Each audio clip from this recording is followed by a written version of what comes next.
Today's stories reveal 6 terrifying endings of women who went hiking alone. From a woman caught in a hidden trap on a remote trail, to another suddenly confronted by a stranger on a narrow mountain ridge, ending the encounter in the most horrifying way possible. It was October 3rd, 2015, and light frost coated the conifer foothills near a Boise National Forest trailhead. Early autumn temperatures hovered in the upper 30s, with overnight freeze warnings at higher elevations. The forest floor glistened as frost melted under the morning sun. Athenia Morton, 29, was a substitute teacher from Nampa, Idaho, training for an upcoming ultramarathon. She frequently hiked the foothill trails to build endurance, test her stamina on steep inclines, and challenge herself mentally and physically. On this day, she had chosen a less-traveled connector route to simulate the uneven terrain and elevation changes she would encounter during her race. Her pack was light but purposeful: a hydration bladder, energy gels, trekking poles, and a small first aid kit. Every step was calculated to maximize her training while maintaining safety. She began on the marked forest trail, moving with measured strides over frost-hardened soil and fallen pine needles. After about a mile, she veered onto an unmarked connector trail that followed a centuries-old logging road corridor. These trails, remnants of past timber operations, were no longer maintained and often led through steep, unstable slopes. The path descended into dense conifer forest, occasionally opening into small clearings scattered with rotting logs and broken branches. Loose shale, exposed roots, and fractured granite made every step unstable and required careful footing. As she moved through a steeper section of trail, Athenia focused on maintaining her pace. Near a cluster of fallen logs, she paused briefly to stretch and noticed shallow depressions and scattered twigs, signs of recent activity. Before stepping forward carefully, her right foot sank into a thin layer of pine needles, hiding a number 3 Victor Springjaw foothold illegally set along the trail. The trap snapped shut around her ankle, severely injuring the joint. A short chain anchored the trap to a metal stake driven into the ground, preventing her from moving away. She lost balance and fell backward onto exposed rock, bruising her torso and scraping her forearms. Alone and in pain, Athenia tugged at the trap, twisting against the unyielding metal. Jolts of agony shot through her leg, and the cold morning air drained her strength. Attempting to call for help, she found the canyon walls blocked her signal, and her shouts faded into the narrow drainage. Minutes stretched into a tense struggle. She tried to shift her weight, hoping to leverage the trap against a rock, but the slope was too uneven, and she could not find enough leverage to compress the trap. Each small movement risked further destabilization on the loose shale beneath her. Exhaustion set in, and the temperature hovered near freezing, gradually weakening her as she remained trapped. With her ankle trapped and the terrain unstable, Athenia could not free herself. A motion-activated trail camera later recorded Athenia struggling to free her trapped ankle, her movements gradually slowing before she eventually stopped moving. Night fell, leaving her alone in the canyon. Search and rescue were alerted when she failed to return home, but the rugged terrain delayed discovery until the following morning, when her body was found alongside the trap and scattered gear. The medical examiner ruled her death as traumatic injuries compounded by hypothermia. Toxicology was negative. Law enforcement traced the trap to 2 men who had placed it illegally and arrested them after footage confirmed their presence. The incident led to stricter enforcement of Idaho's trapping laws, public reporting hotlines, and warning markers on unmaintained trails. It was June 14, 2016, and the ridge trails above the Julian Alps in Slovenia were quiet under a hazy summer sky. Light winds moved through the sparse pines along the narrow path, while distant bird calls echoed from the valleys below. The section of trail was remote, and for several minutes, no other hikers had passed along the ridge. Aloria Datu, 42, a librarian from Ljubljana, had recently ended a long-term relationship and had taken to hiking the Alpine ridges alone. She carried a topographic map, a compass, and a small emergency whistle. Equipment she routinely brought on solo hikes in mountainous terrain. She continued along the narrow ridge trail, moving carefully across the rocky ground as patches of wildflowers and scattered pines lined the path. The terrain gradually narrowed, with loose shale underfoot and steep slopes dropping away on either side of the ridge. As she rounded a bend in the trail, a man stepped out from behind a cluster of low pines ahead of her. He gestured toward a faint side path descending from the ridge. The two stood only a few feet apart on the narrow trail, with little room to pass between them and the steep drop just beyond the edge of the path. She continued along the ridge as the man walked only a few steps ahead of her. The trail narrowed along the slope, leaving little space between them and the drop beyond the edge. The trail tightened along the slope, with loose shale and exposed roots making the footing unstable. Wind moved through the ridge, and small stones occasionally shifted underfoot as the ground sloped sharply toward the valley below. As they reached a constricted section of the ridge, the man suddenly grabbed the strap of her backpack. The pull jerked her backward as loose gravel slid beneath her boots. She tried to twist away and regain her footing, but the narrow trail left almost no space to maneuver. The two struggled briefly on the unstable ground before the man shoved her toward the edge.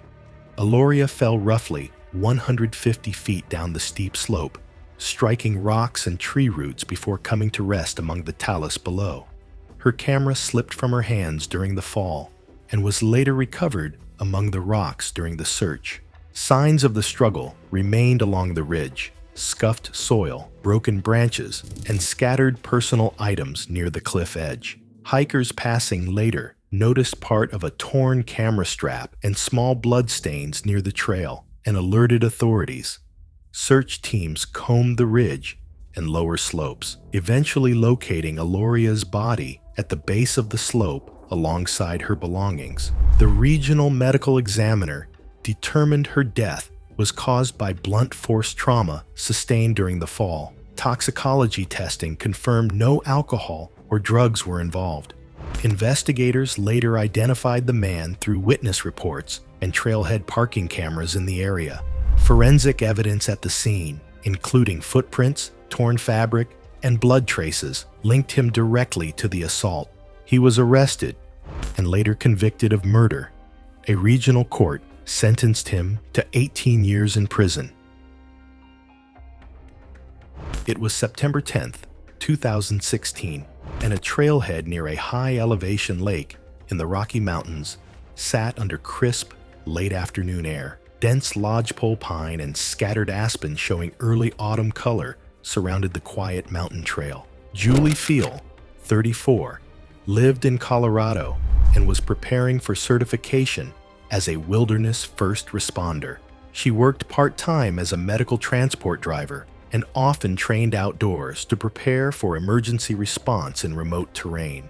Carrying a heavy medical training kit filled with trauma supplies and emergency equipment, she regularly hiked mountain trails to build endurance while practicing the physical demands of wilderness medicine.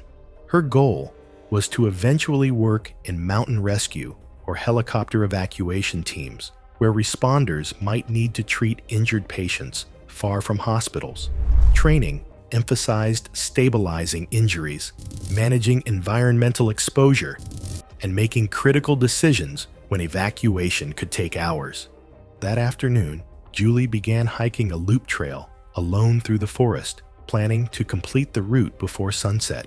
The path climbed gradually through dense trees, and visibility beyond the trail was limited by the thick stands of lodgepole pine. During the early part of the hike, she heard occasional rifle shots echoing faintly through the forest. Recreational shooting was common on public lands in the region, and the sound suggested someone was firing somewhere deeper within the woods. As Julie continued along the switchbacks, the shots stopped, and the forest returned to its quiet rhythm of wind and distant birds. Confident that the shooters were far from the trail, she continued forward along the path.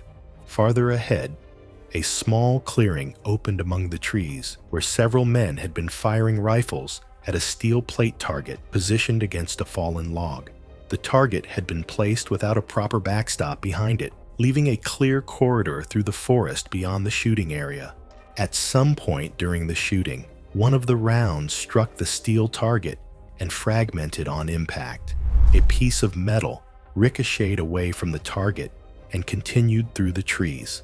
Moments later, Julie was struck in the upper chest by the fragment while walking along the trail. She collapsed onto the ground.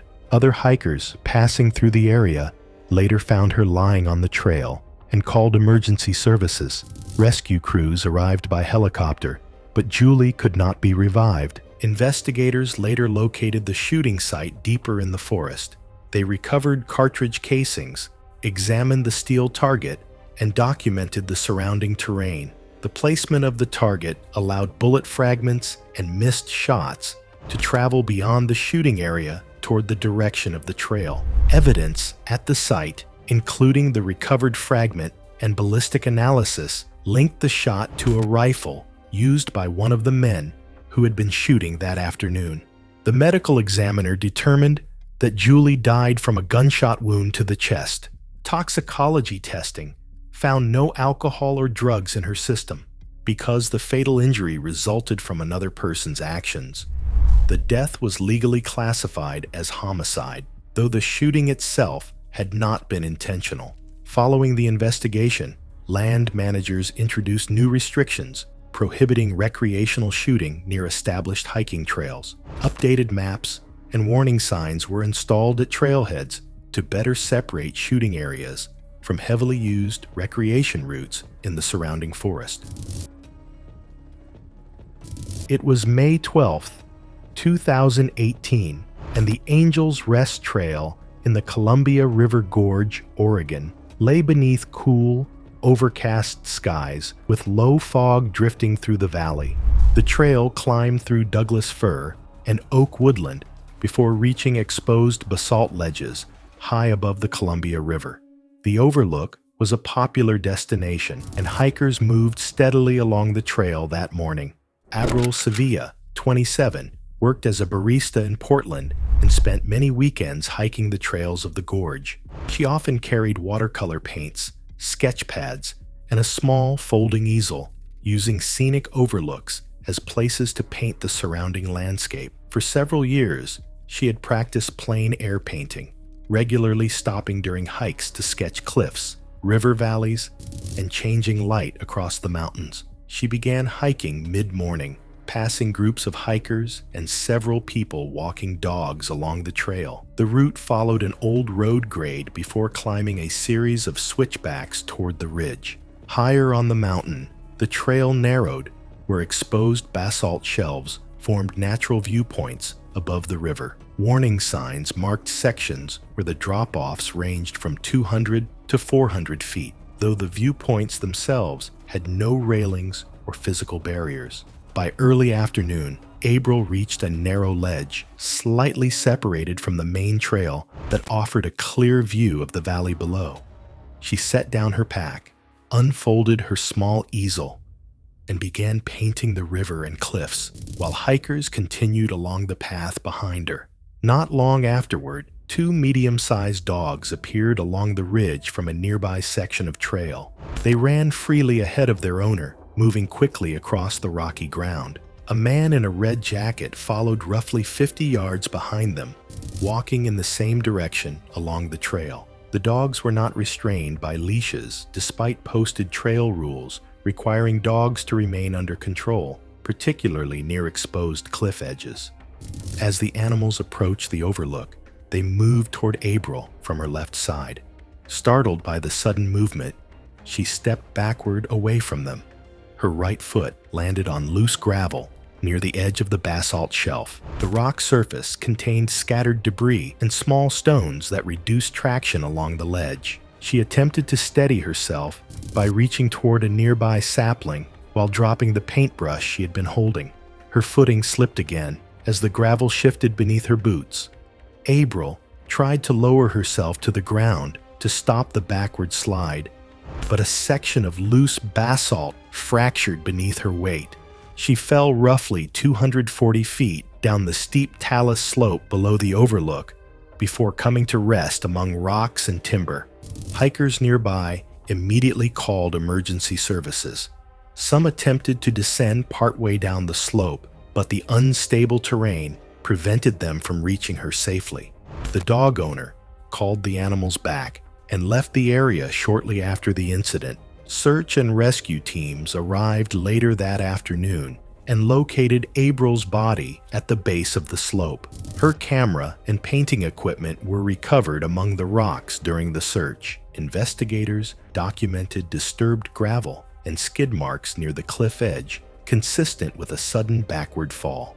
Witness photos and videos taken earlier along the trail helped identify the dog owner and confirmed the animals had been off-leash. The medical examiner ruled the death multiple blunt force trauma from the fall, and toxicology found no alcohol or drugs. Following the investigation, authorities increased leash enforcement and ranger patrols along exposed sections of the Angel's Rest Trail.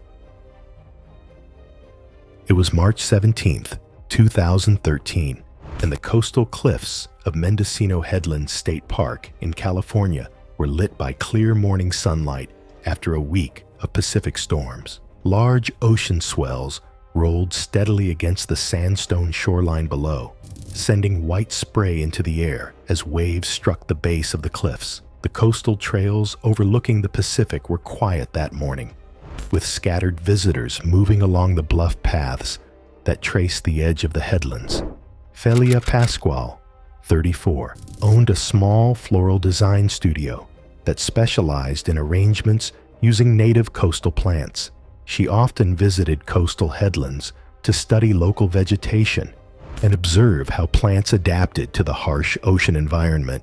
Carrying a small notebook, a field guide, and a pen, she documented plant growth, soil conditions, and seasonal changes along the bluffs. These solo hikes served both professional and personal purposes. The quiet coastal landscape gave her space to observe plants closely while also enjoying the slower pace of the headland trails. She arrived at the park parking area mid-morning and began walking along the main bluff trail that overlooked the ocean. The coastal headlands were formed from soft, sedimentary rock shaped by centuries of erosion. Winter storms and strong waves often undercut the cliffs, leaving some sections unstable, and certain spur paths were periodically closed to protect visitors from the fragile edges. While following the main trail, Felia noticed a narrow side path that appeared open. Unknown to her, the path had been closed after erosion had weakened the cliff edge. The warning sign and barrier chain had been removed days earlier by vandals during a recent storm, leaving the entrance unobstructed. Curious about the coastal plants growing near the edge of the bluff, Felia followed the path for roughly 150 yards to a small promontory overlooking the Pacific. The rocky point offered a clear view of the coastline below. Kneeling near a cluster of wildflowers growing close to the cliff edge, she began sketching the plants in her field notebook. A steady wind moved across the exposed headland as ocean swells continued breaking against the rocks below. As Felia leaned forward to examine the plants more closely, the soft soil near the edge shifted beneath her. The ground gave way as a section of the eroded sandstone collapsed. Felia fell roughly 40 feet down the steep cliff before reaching the narrow surge channel at the base of the shoreline. The confined channel funneled incoming waves between the rock walls. Witnesses walking along the main trail later reported seeing Felia briefly surface in the water below the cliff before another incoming wave swept through the channel. Several visitors immediately called emergency services. The steep terrain and powerful surf conditions prevented anyone from reaching the shoreline safely. Rescue teams later recovered Felia's body from the water below the headlands. The medical examiner determined that Felia died from drowning, with injuries from the fall contributing to the fatal incident. Toxicology testing found no alcohol or drugs in her system. Following the investigation, park authorities installed reinforced gates and tamper-resistant warning barriers at unstable cliff access points to prevent hikers from entering dangerous sections of the eroding coastal bluffs. It was April 22, 2017, and gray clouds gathered over the Virginia Range foothills in Nevada. The rolling sagebrush and pinyon-covered hills showed signs of historical silver mining, while weather advisories warned of afternoon thunderstorms in the Carson City region. Elena LePay, 27, was a junior civil engineer in Nevada with a professional interest in trail and erosion-related infrastructure. Curious about the historical mining landscape near her hometown, she often explored abandoned sites to better understand terrain stability and the challenges posed by decades of natural and human-altered landforms. An experienced solo hiker and runner, LePay carried a Garmin GPS watch, offline maps, and paper topographic backups, planning her routes to safely navigate rugged foothills while noting features relevant to both her personal curiosity and professional observations. On this day, she embarked on an approximately 8-mile loop hike along a marked foothill trail with 2 major climbs, aiming to explore remnants of old silver mines and observe the interaction between natural erosion and abandoned mining structures. Storm clouds formed quickly from the southwest,